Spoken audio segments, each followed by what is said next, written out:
You're just doing your own thing over there, aren't you? Well, I don't have my phone right now. You don't have your phone for a change of pace? That's amazing. It's So there. it's Monday. It's 8 o'clock. And if it's Monday at 8 o'clock, it is Mighty Monkey's Nerd World News. Mm-hmm. And we are your hosts. Are we hosts? We're hosts. Yeah. Do you realize that at that very moment in time, I completely vapor locked on the idea of a name? Yeah, I didn't know where you were going with it. Normally people don't expect me to say Chris and Tanya. Right. They expect me to say like, Gomez and Morticia or, Sam and Dean or whatever the case may be. I know you would be. Well, no, you would be Sam. I'd be Sam because I'm tall. I'd be Ruby. I look good in flannel, by the way. You look good in flannel also. Anyway, hi. Melanie's here. John's here. Vicky's here. Jason's here. We have friends on board. Guys, this just hit the wire. I know, literally. Just in. This is why we were about a minute late right now, because we were looking for a picture. This just got announced within the past couple of minutes. Director and co-CEO of DC Studios, James Gunn, has confirmed on Instagram that Millie Alcock has been cast as Supergirl in his revamp of the DC franchise. This is accurate, James wrote in an Instagram post that featured a screenshot of Deadline's article on Millie's casting. She is a fantastically talented young actor, and I'm incredibly excited about her being part of the DCU. Yes, I first became aware of her in House of the Dragon, where she played the young Rhaenyra Targaryen and stole the show for the episodes that she was in. But I was blown away by her varied auditions and screen tests for Supergirl. She embodies Kara as envisioned by Tom King, Bill Equus, and Anna Nogueira. He later shared his Instagram story where he wrote, "Welcome to the DCU, Millie Alcock." So from Australia. Yes, breaking news, Melanie. Breaking news. I think that's not a first, but we haven't done it in a very long time. Long Very time. rarely have we been able to pick up on something that just happened just as we were about to go on air. But yes, that is a thing. I was going to say, she's got the look. She does have the look. She has some serious chops. I did watch the first season of House of the Dragon. And for those of you Game of Thrones fans who have not caught it yet, take it in, because it was really, really good. And so she was supposed to play a younger version of the character that is played by another actress by the name of Emma. And I cannot remember Emma's last name. And I feel terrible about it right now because she was so amazing as well. They were so amazing as well. Excuse me. But she stole the damn show. So the fact that she's starting to get bigger and more notices is definitely long overdue. That's awesome stuff. All right. So it pales in comparison to what we actually had. Didn't we have like something Grogu? Well, something anti-Grogu. And then you can blame Deanna. Hey, it's not my fault. I didn't pick this. Sit down. Your dog slimed the chair. Yeah? He slimed the chair. How's that different from any other Monday? I don't know, but... All right. So Bryce Dallas Howard, the actress and director, and the daughter of Ron Howard. What's up? Cuteness competition for Grogu. It's a cuteness competition. I just caught Matthew Grogu. Vaughn's latest movie, Argylle, is heading toward the theaters next month, and it features a star-studded cast, including Bryce Dallas Howard, Henry Cavill, Samuel L. Jackson, Bryan Cranston, Catherine O'Hara, Sam Rockwell, Dua Lipa, Ariana DeBose, John Cena, and possibly a new cuteness competitor to Baby Yoda. I think it was the cat that was in the backpack. Yeah, that I saw the movie, which is about an introverted spy novelist who is drawn into the activities of a sinister underground syndicate, opens next month. And Howard, who plays Ellie Conway, the mysterious author behind Argylle, shares a lot of scenes with a cat named Chip. In a recent interview, Howard, who directed multiple episodes of The Mandalorian and was asked about how working with Chip compared to working with Grogu, aka Baby Yoda, her quote is saying, "Oh my God, it was wonderful. Love them both so much." I mean, I go crazy for Grogu, of course, and I go crazy for Chip. I mean, it's the innocence, of animals and creatures, and it just connects you to kind of a delight that you feel when you're a kid yourself. Co-star Bryan Cranston was also part of the interview and asked, "Now we had a real Chip, and there was a stuffed animal Chip," Cranston added. "Was there a real Grogu and a stuffed animal Grogu while you were doing it?" And Howard replies, "Well, we didn't have a stuffy. We just had a baby, and it was real. or it was because he's an animatronic that he Mm. felt very, very real. So we just think he's real. Yes. What do you mean felt real? Cranston hilariously replied very seriously. It's not real? No, he's real for sure, Howard confirmed. So Argylle opens this Friday, February 2nd. Go see it if you get the opportunity to do so. I will let that go then. You'll let that go for now? I will let that go. But I'm going to have to go see the movie in order to compare if it's cuteness competition for Grogu. All right, that's fair. Yeah. That's fair. Because I don't know, not a lot can compete with my Grogu. You'd be surprised. A lot can compete with Grogu. I want to see you. I want to see you. I want to see you. Not in regards to a baby. I was going to say. Don't pull a baby into this. I'm going to hold a grandchild this summer. I understand and that. I'm going to hand that him is to something you. completely different. And I'm than going to say that's Grogu. cuter than Grogu, isn't it? And you're going to be like, no. And I'm going to have to take the baby away from you. That's going to happen. Not if I put the baby in a Grogu outfit. I think that's an inevitability at this point. So that's an inevitability. Amazon. Baby Grogu outfit. Yeah, I figured that was coming. I'll let Jules know. She'll be scared. It'll be fine. I will do a Hufflepuff one too. Yes, that's probably going to be. Although, no, it's not. It's got to be 9 3/4. With our luck, the baby will be a Gryffindor. No, Slytherin. No, that's not allowed in this family. Just saying. No, but because we're all proud at Hufflepuffs. 9 3/4 months, the baby's supposed to crawl and pick out their house. I see. You get a onesie of each house, and then you hang them on like the crib, or you put them on the floor, and we're not surprised. I'm Gryffindor, and you're a Hufflepuff. I am a Hufflepuff. Yeah. My ex is a Hufflepuff. My daughter's a Hufflepuff. My son is a Ravenclaw, which is wild to think. Yeah, I don't know. I mean, he is brilliant. It just he was never raised classically inclined, so I thought that was. But I can see myself as a Gryffindor. Peter Magliocco says Ghostbusters new movie coming out in March. Absolutely. Does it come out my birthday weekend? I believe so. Yes. Is it? Yes, Okay. Frozen Kingdom or something like that. Frozen Empire. I don't know. We have another story here that Deanna found for me. Top Gun Maverick almost featured a Marvel star.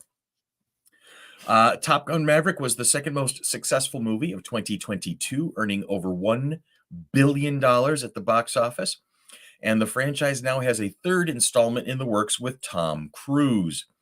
The film's director, Joseph Kosinski, recently appeared on the Happy Say Confused podcast and revealed that John Hamm wasn't the only one vying for the role of Bo Cyclone Simpson. During the chat, Kosinski revealed that the role played by John Hamm almost went to Marvel star and Thanos player Josh Brolin. Kosinski was asked if Brolin, who portrayed Thanos in 2 Avengers movies, Infinity War and Endgame, was as well as Cable in Deadpool 2, was ever considered for the film. Absolutely, he says. Brolin was on my mind. For me, you always have to. You can't put all your eggs in one basket. So for me, it was Brolin and Hamm were the top 2. And yeah, Josh would have done this role. We did actually talk about it, but he was having a baby literally the moment we were going to start photography. Well, his wife was probably having the baby, I would say. Well, yeah. I've been involved in that process twice. I remember that it really wasn't anything I was doing, but just standing back and staying out of the way. Yeah. We did, but so I knew it just wasn't a possibility. Brolin and Hamm, both guys I'd be thrilled to work with again, which now begs the question, will there be a role for Brolin in the next Top Gun movie? I don't know. That's some armchair quarterbacking that I am going to pass up on. Just saying. Because Ravens have talents. It's a thing. I know. That's why I was doing this. I didn't know if you caught it out of the corner of your eye. Yeah, I was catching the motion out of the corner of my eye.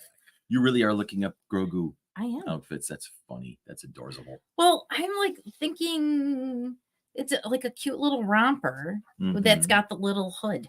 Just keep age and time of year. I know, so therefore I'm see a little zip up hoodie. Little zip up hoodie with the Grogu ears.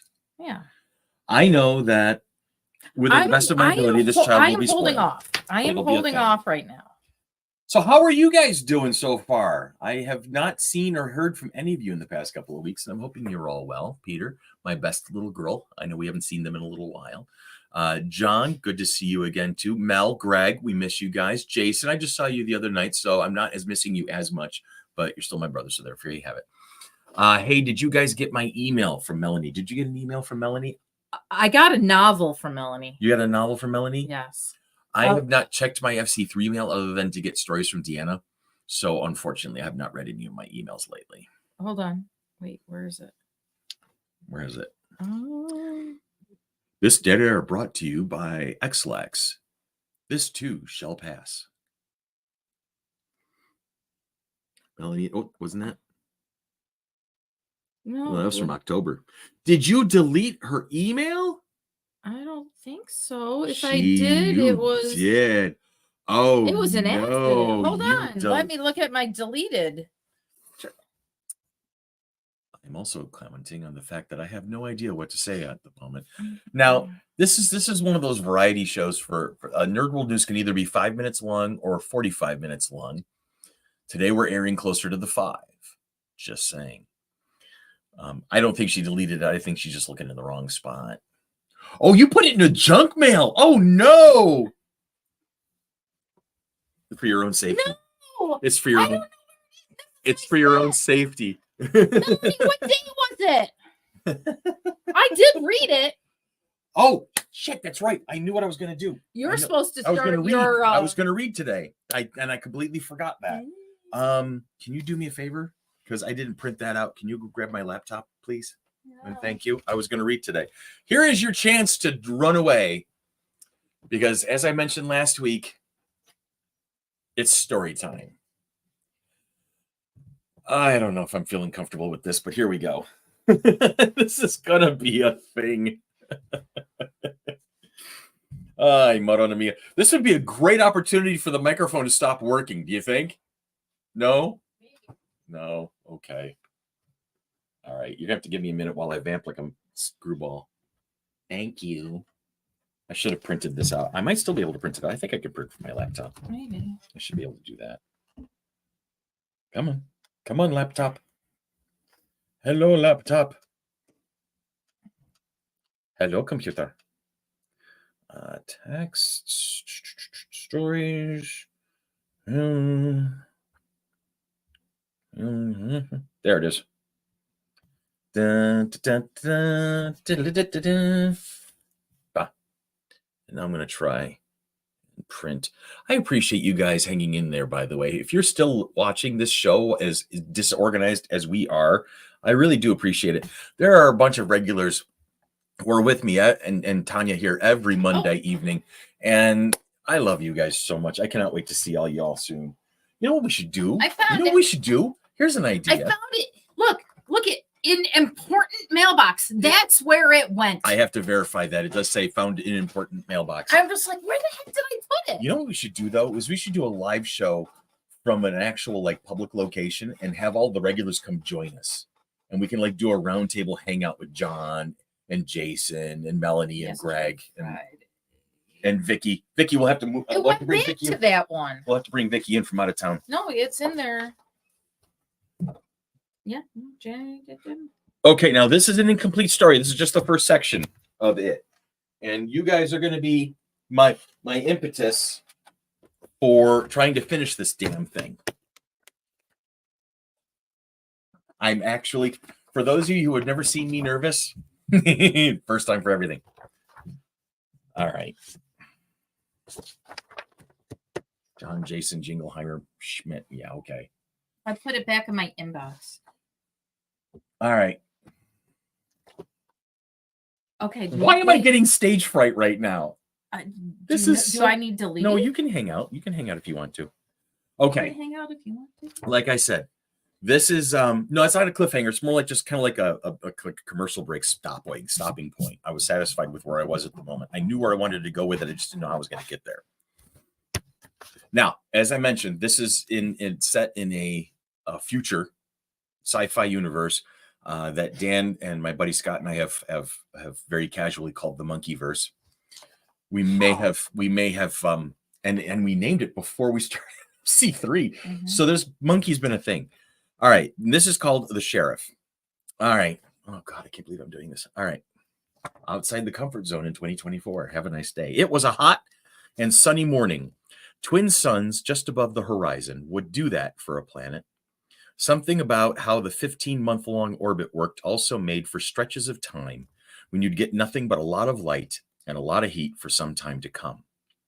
It would all come together to make farming on Avalon 4 that much more interesting. A tad more challenging in some cases, but those who knew what they were doing would be fine. Those who knew when to do what was necessary to survive, and more to the point, they knew how to thrive as well. Now, Sheriff Simon Stoll stepped out his front door and stood for a moment or two on the front porch. He felt how warm it was on his face. He could almost taste the arid atmosphere and quietly noted that he had not been standing there but a few seconds, and already there was a bead of sweat running down his left temple. Carefully, he shielded his eyes with his right hand and looked around. He had lived for most of the past 10 years just outside of town center by the old Winslow farm. Just across the road from him would be Jeff Winslow's eastern boundary. 6 robotic hover sleds were already busy hoisting a sunshade into the air over the farm.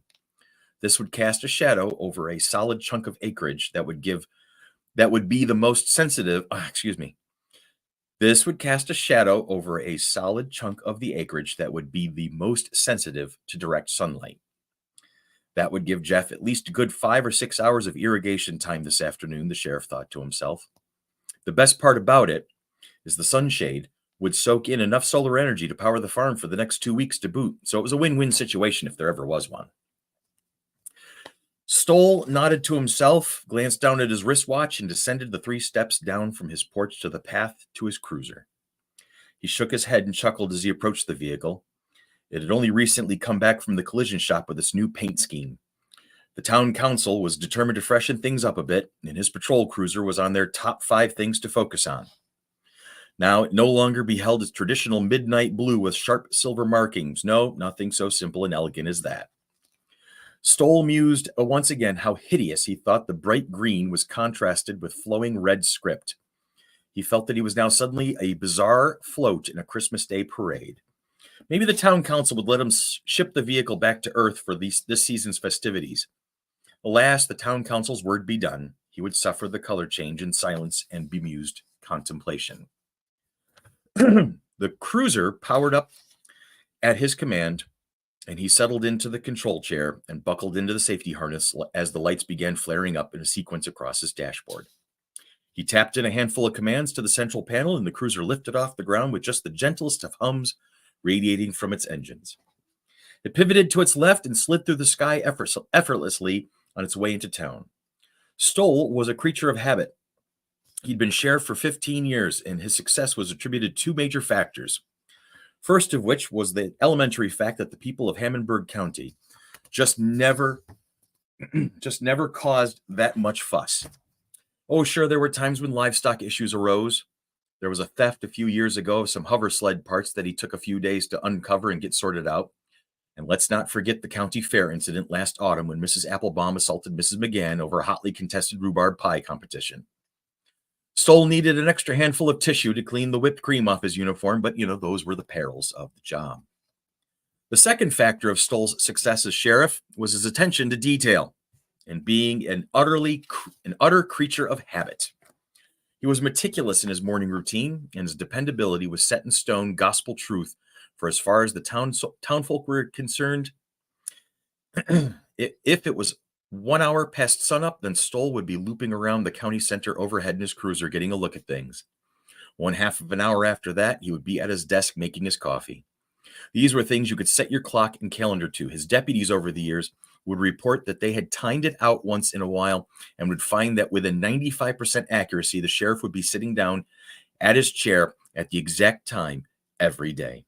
He knew every face in town. He knew every shop and every home. He knew which farms were growing which crop and how far along each one was in their respective seasons. He was like the Rock of Gibraltar for the people of Hammondburg County. And with that, as long as he wanted the job, they were happy to go ahead and make sure he had it. The old man's here, stated Deputy Wesley Porter as he glanced out the window above his desk, though to be sure, he was speaking only to himself since he was the only one in the room. The deputy, a young man in his early 20s of age, stood up to smooth out his uniform. As the door to the office opened, he was already coming to a nearly casual form of attention. "Good morning, sir." Stoll nodded and smiled slightly as he closed the door behind him. "Morning, Wes. Had a good night last night?" Quiet and peaceful, sir. A good book and a few hollows of a water polo match in Canberra. Stoll paused mid-step and glanced over his shoulder at his deputy with a wry smirk. So is that what you young folks call dinner with a pretty girl these days? He continued on toward his desk, leaving his subordinate stammering for a moment or two. He reached the coffee maker first and went about the business of setting up his first cup of the day. Now, what you do with Becky Fowler is your business, son. Just don't get in the habit of passing it off as a state secret. Folks around here might be a simple folk, but they're bright, and they don't like being talked to like it's easy to pull one over on them. Stoll kept his back turned to his deputy to disguise the fact that while he admonished the deputy, he was also attempting to not laugh out loud. Yes, sir, Porter stammered quickly. You're right, sir. Sorry, sir. Stoll turned casually and completed the journey to his desk. So what was on the menu? Porter paled when the question was put to him. His cheeks reddened ever so slightly, and he looked around the room in an attempt to find an answer. Stoll picked up on this immediately and settled down in his chair. He waved his free hand as if dismissing it. I'm under the impression I'm better off not knowing any more than I already do. He then motioned to Porter and said, you better change the subject by giving me the overnight report. Porter nodded quickly and picked up his handheld and gave it a once-over. All quiet last night on the home front, he said plainly. Got a message from Sheriff Haig warning us to be on the lookout for an MPC that went missing from his spaceport. Said it was in for maintenance and then up and vanished. Probably stolen, but no one knows who have gotten at it. Last track had it coming in this direction, but there's what, 2 or 3 counties between us and them? 4, corrected Stoll. Did we see anything unusual on our gear? Porter shook his head. No, sir. But I've put the description of the MPC into the computer, so they'll keep an eye on things. I think Juno doesn't like my writing. No. To this, Stoll nodded. That thing could be anywhere by now, including back in space where it belongs, for crying out loud. The sheriff chuckled and shook his head. Ever since Haig took over the jurisdiction of that spaceport, he's been acting like he's been given the keys to the ultimate candy store. All right, anything else? Porter shook his head and said, no, sir. There is the sum total of the excitement going on in Hammondburg County. Stoll smiled slightly and nodded. All right, had breakfast yet? When Porter shook his head to imply that he hadn't, Stoll nodded and said, well, on your way then. To Barney's and get yourself fed. You got a big day ahead of you. Porter grimaced and nodded. He goes, yeah, my turn on traffic. Indeed, bring a book. Yes, sir. As Porter turned to leave, Stoll added, and don't let the McEnany twins give you any lip this time. They go out of their way to wind your clock. You know that, right?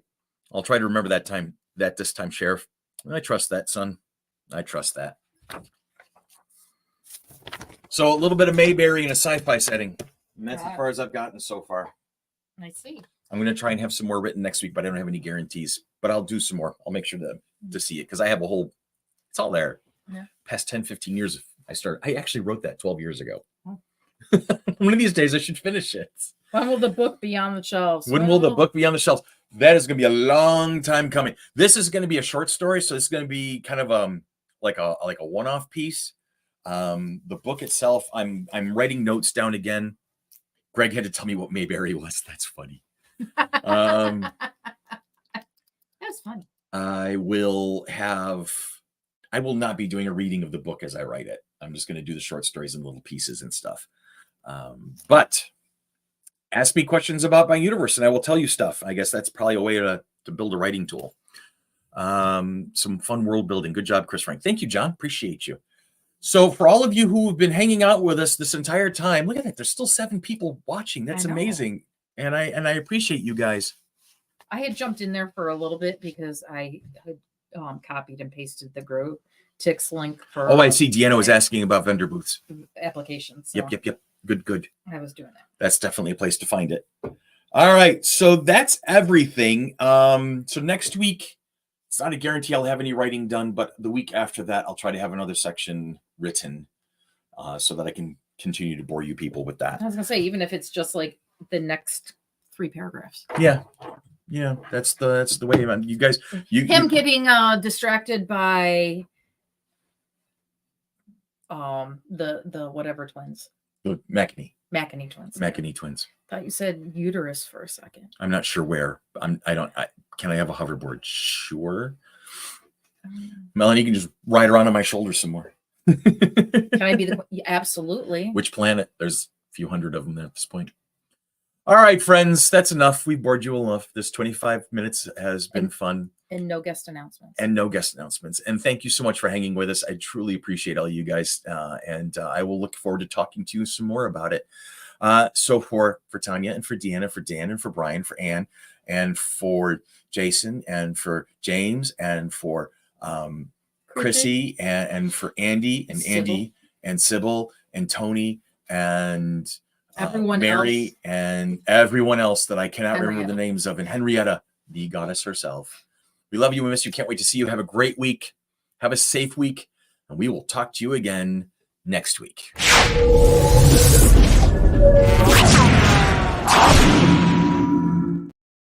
I gotta go now. Bye-bye.